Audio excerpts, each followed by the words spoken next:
merupakan kewajiban negara yang diatur dalam peraturan perundang-undangan dan memiliki peran penting dalam pembiayaan pembangunan nasional. Namun, masih terdapat wajib pajak yang belum memenuhi kewajibannya, baik dalam hal pembayaran maupun pelaporan pajak. Oleh karena itu, penting bagi kita untuk memahami sanksi yang dapat dikenakan atas pelanggaran tersebut. Pajak adalah kontribusi wajib kepada negara yang terutang oleh orang pribadi atau badan yang bersifat memaksa berdasarkan undang-undang, tanpa mendapatkan imbalan secara langsung. Setiap wajib pajak memiliki dua kewajiban utama, yaitu membayar pajak sesuai dengan ketentuan yang berlaku dan melaporkan pajak melalui surat pemberitahuan tahunan atau SPT. Apabila kewajiban tersebut tidak dilaksanakan, maka wajib pajak dapat dikenakan sanksi sesuai dengan peraturan perpajakan yang berlaku. Sanksi administrasi merupakan sanksi yang dikenakan kepada wajib pajak atas pelanggaran yang bersifat administratif.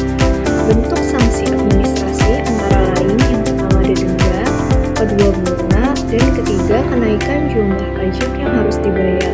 Sebagai contoh, keterlambatan dalam menyampaikan SPT tahunan bagi wajib pajak orang pribadi akan dikenakan denda sebesar Rp100.000. Selain itu, keterlambatan dalam pembayaran pajak juga dapat dikenakan bunga sesuai ketentuan yang berlaku.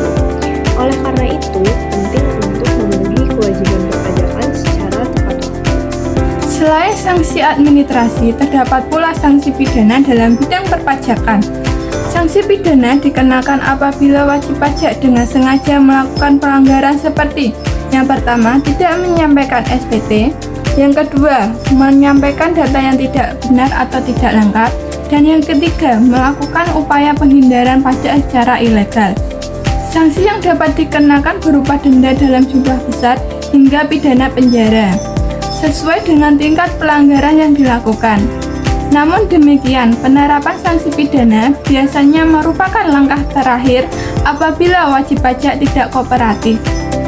Contoh kasus atau contoh perhitungan. Sebagai ilustrasinya, misalkan seorang wajib pajak bernama Andi memiliki kewajiban pajak sebesar Rp5 juta. Jika Andi terlambat membayar pajak, maka akan dikenakan bunga, misalnya sebesar 2% per bulan. 2% dikali Rp5 juta sama dengan Rp100.000 per bulannya. Jika keterlambatan berlangsung selama 3 bulan, maka total bunga adalah Rp100.000 dikali 3 sama dengan Rp300.000. Sehingga total pajak yang harus dibayar menjadi Rp5.300.000. Selain itu, apabila Andi juga terlambat melaporkan SPT tahunan, maka akan dikenakan denda sebesar Rp100.000. Untuk menghindari sanksi perpajakan, terdapat beberapa langkah yang dapat dilakukan. Di antara lainnya, membayar pajak tepat waktu, melaporkan SPT sesuai jadwal, memanfaatkan layanan perpajakan secara online, dan menyimpan bukti pembayaran dan pelaporan. Dengan kepatuhan terhadap kewajiban perpajakan itu, kita dapat terhindar dari sanksi serta turut berkontribusi dalam pembangunan negara. Sebagai kesimpulan, ketidakpatuhan dalam membayar dan melaporkan pajak dapat menimbulkan sanksi administrasi maupun pidana. Pajak merupakan kewajiban yang harus dipenuhi oleh setiap warga negara. Kepatuhan pajak mencerminkan tanggung jawab kita sebagai bagian dari negara. Oleh karena itu, mari kita